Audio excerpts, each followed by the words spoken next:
عدالتی سسٹم کو کس طرح سے یرغمال بنانے کے لیے ناکام کوششیں جاری ہیں۔ جج خط لکھتے ہیں اور بتاتے ہیں کہ ہمارے اوپر اس وقت کون مسلط ہے، کون ہم سے فیصلے کروا رہا ہے اور کون ہم سے یہ فیصلہ لکھوا رہا ہے۔ جو اسلام آباد ہائی کورٹ کے چیف جسٹس ہیں ان کو بھی اس ریشمہ کی تلاش ہے، سپریم کورٹ بھی اس ریشمہ کی تلاش ہے۔ اگر منصف اتنے غیر محفوظ ہیں تو ایک عام آدمی اپنے آپ کو کیسے سیکیور محسوس کر سکتا ہے؟ فل کورٹ بینچ بنتا ہے، جسٹس عائشہ ملک اور جسٹس منیب اختر جیسے دبنگ ججز بھی اس بینچ کا حصہ ہوں گے۔ اگر آپ مجھے انصاف نہیں دیتے تو اتنی بات یاد رکھیں کہ اگر آج میرے گھر میں کیمرے لگے ہیں تو یہ وقت آپ کی عدالتوں کے اوپر بھی آ سکتا ہے۔ بسم اللہ الرحمن الرحیم، السلام علیکم، میں ہوں گلفام چودھری، آپ دیکھ رہے ہیں میرا فیس بک پیج اور یوٹیوب چینل۔ پاکستان میں ہونے والی کچھ عام ترین ڈیولپمنٹ آپ کے سامنے رکھنی ہے۔ فرسٹ آف آل ہم بات کریں گے کہ پاکستان کے عدالتی سسٹم کو کس طرح سے یرغمال بنانے کے لیے ناکام کوششیں جاری ہیں۔ یہ وہ ناکام کوششیں ہیں جو پچھلے تقریباً ویسے تو 76 سال سے جاری ہیں، لیکن خاص طور پر پچھلے 2 سالوں میں ہم نے واضح طور پر دیکھا کہ کس طرح سے عدالتوں کے اندر ایک واضح کیس جس کی پوزیشن واضح ہے، جس کے دلائل واضح ہیں، جس کے دونوں طرف سے دیے جانے والے دلائل جو ہیں روز روشن کی طرح عیاں ہیں، ان دلائل سننے کے بعد کہ یہ کیس فارغ ہو جائے گا، لیکن اس کے باوجود بھی اس کیس کو مزید بڑھا چڑھا کر اس میں ایٹ دا اینڈ سزا سنا دی جاتی تھی۔ تو یہ جو معاملہ ہے یہ کھلتا ہے اسلام آباد ہائی کورٹ کے ججز سے، جب وہ جج خط لکھتے ہیں اور بتاتے ہیں کہ ہمارے اوپر اس وقت کون مسلط ہے، کون ہم سے فیصلے کروا رہا ہے اور کون ہم سے یہ فیصلہ لکھوا رہا ہے۔ جب ان کی بات سامنے آتی ہے تو اس کے بعد ہم دیکھتے ہیں کہ وہی سیم پیٹرن جو اپنایا گیا کہ ججز کو ڈراؤ خریدو، تو یہ ڈرانے کا سلسلہ تھا وہ شروع ہوا، اور سب سے پہلے اسلام آباد ہائی کورٹ کے اندر 8 ججز کو ایک خط موصول ہوتا ہے جو دھمکی آمیز خط تھا، جس کے اوپر کچھ نقشے بنے ہوئے تھے اور وہ ایردن فرانزک کے لیے بھیج دی جاتے ہیں۔ آج جب سائفر کیس کی سماعت ہو رہی تھی تو اس میں جو شہزاد بخاری صاحب ہیں DIG اسلام آباد ہیں، ان سے پوچھا گیا کہ اب تک کیا اپڈیٹ ہے، تو انہوں نے بتایا کہ یہ دھمکی آمیز خط جو ہیں یہ سپریم کورٹ کے 4 ججز کو بھی مل چکے ہیں۔ اب سوچنے کی بات ہے کہ یہ کون طاقتور بندہ ہے جو سارے کے سارے ججوں کو بیک وقت جو خط بھجوا رہا ہے، اور ریشمہ نام کی خاتون ہے اور جو اسلام آباد ہائی کورٹ کے چیف جسٹس ہیں ان کو بھی اس ریشمہ کی تلاش ہے، سپریم کورٹ بھی اس ریشمہ کی تلاش ہے، اور ساتھ ہی ساتھ اب لاہور ہائی کورٹ کے اندر بھی یہ خط آ گئے ہیں۔ لاہور ہائی کورٹ کے اندر بھی 4 ججز کو مبینہ طور پر دھمکی آمیز خط بھیجے گئے، جن میں جسٹس شجاعت علی خان ہیں، جسٹس عالیہ نیلم ہیں، جسٹس عابد عزیز ہیں اور جسٹس شاہد بلال حسن ہیں۔ ان 4 ججز کو بھی دھمکی آمیز خط لاہور ہائی کورٹ کے اندر بھیج دیے گئے ہیں۔ اب ہمیں بھی سوچنا ہوگا عام پاکستانی کو کہ ہمیں جنہوں نے انصاف دینا ہے، جن سے ہماری امیدیں ہوتی ہیں، جن سے ہمیں بھروسہ ہوتا ہے کہ ہمیں انصاف دیں گے، وہ خود اس طرح سے پریشرائز کیے جا رہے ہیں، ان کو خود کو دھمکی آمیز خط مل رہے ہیں، تو ایسی صورتحال میں وہ کس حد تک انصاف کر سکتے ہیں، کب تک انصاف کا دامن تھام سکتے ہیں، اور کس موقع پر وہ ان خطوط اور مختلف کالز کے پریشر میں آ کر جو ہے وہ انصاف کا دامن چھوڑ سکتے ہیں۔ تو یہ سوچنے والی بات ہے یقینی طور پر پورے پاکستان کے لیے، اور خاص طور پر پورے جوڈیشری کے لیے۔ پاکستان کی عدالتوں کو بھی اب سٹینڈ لینا ہوگا اور ان کو یہ بات سمجھ جانی چاہیے کہ اس وقت بھی اگر وہ یکجا ہو کر انہوں نے عدلیہ کے اوپر سے جو قبضہ ہے یہ نہ چھڑوایا تو یقینی طور پر آنے والا وقت ان کے لیے مزید مشکلات پیدا کرے گا۔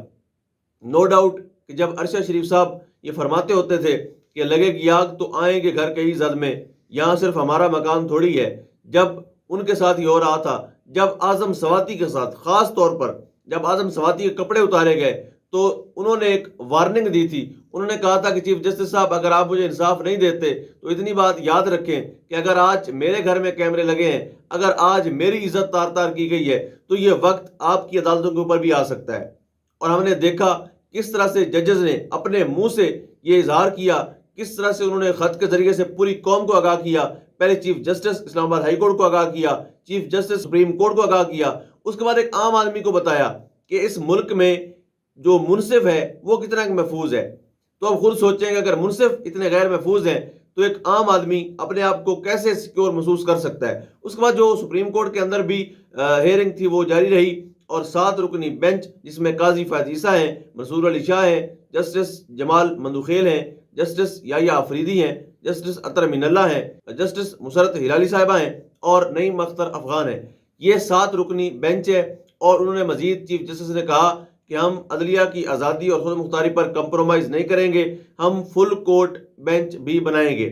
اور اگر فل کورٹ بینچ بنتا ہے تو یاد رہے کہ جسٹس عائشہ ملک اور جسٹس منیب اختر جیسے دبنگ ججز بھی اس بینچ کا حصہ ہوں گے۔ اور آپ سوچ سکتے ہیں کہ اگر وہ قاضی فائز عیسی صاحب کو پریشرائز کر کے یہ کہہ سکتے ہیں کہ ہمارے معاملات کے اندر مداخلت برداشت نہیں کی جائے گی، ہمارے معاملات کے اندر کوئی بھی نامعلوم شخص اپنی مرضی کے فیصلے نہیں کروا سکتا۔ جسٹس جمال مندوخیل صاحب یا جسٹس اطہر امین اللہ صاحب یہ بڑے دبنگ قسم کے جج ہیں اور بڑے کھل کر بات کرنے کے عادی ہیں۔ اس بینچ میں جو ابھی چیف صاحب نے بنایا سو موٹو لینے کے بعد،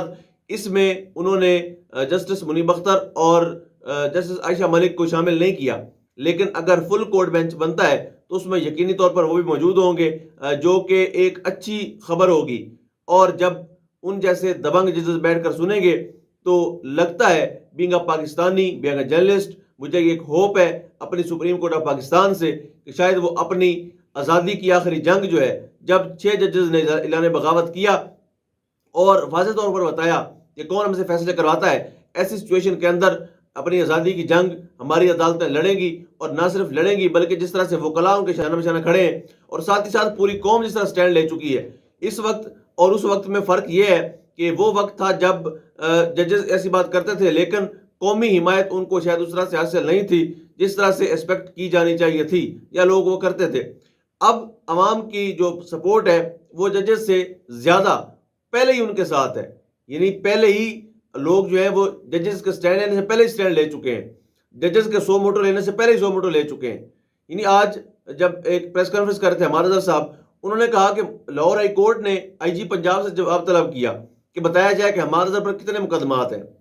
اب ان کو 23 مقدمات بتائے گئے، جبکہ ریئلٹی میں 53 یا 51 تقریباً 51 مقدمات جو ہیں ان کے اوپر تھے۔ 51 مقدمات ہونے کے باوجود آئی جی پنجاب نے لاہور ہائی کورٹ سے جھوٹ بولا اور انہوں نے کہا کہ جی ان کے اوپر صرف 23 مقدمات ہیں۔